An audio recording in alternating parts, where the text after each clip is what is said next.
Federal data shows divorce rates among older Americans skyrocketing now, where 1 in 10 people over the age of 65 are choosing to divorce.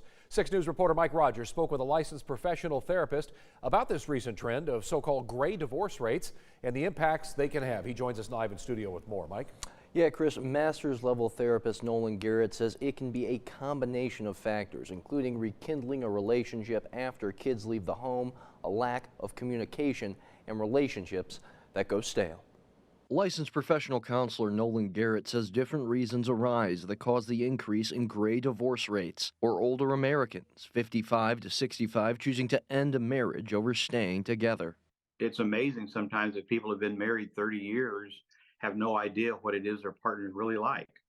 And so it just sort of opens up a whole new aspect. Garrett says the rise in gray divorce rates aren't fueled by infidelity or financial insecurity like many other younger divorced couples. He says a shuffling of life priorities when kids leave the home and are gone for college, paths of communication can go stale and lead to longtime couples splitting up.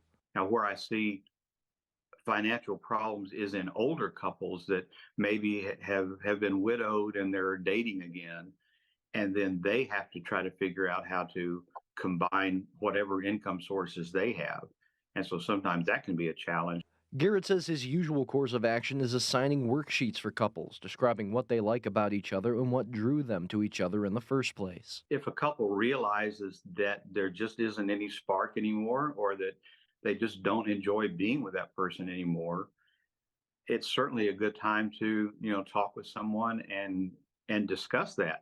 Garrett says intentional acts and making time for each other can help marriages from petering out. He says couples therapy can open up avenues of communication for couples to discuss issues and challenges with each other and a neutral party. One of the sad things that I hear all the time is that we have been unhappy for years and we stayed together for the kids. And generally, if you're staying together for the kids, it's probably not a very happy household anyway. And so I would say at that point would be the time to start doing some therapy and trying to rectify the situation. Garrett says there are other demographic factors behind the rising gray divorce rates as well, that couples are healthier and living longer lives together and even marrying later on in life. But he says financial challenges, trying to figure out retirement plans separately rather than as a couple, and in some cases lack of work experience for one of the parties can lead to couples staying together in unhappy marriages. Chris? Yeah, life's hard, relationships are hard. It's got to get figured out. Thank you so much, Mike. Great story. Stick around.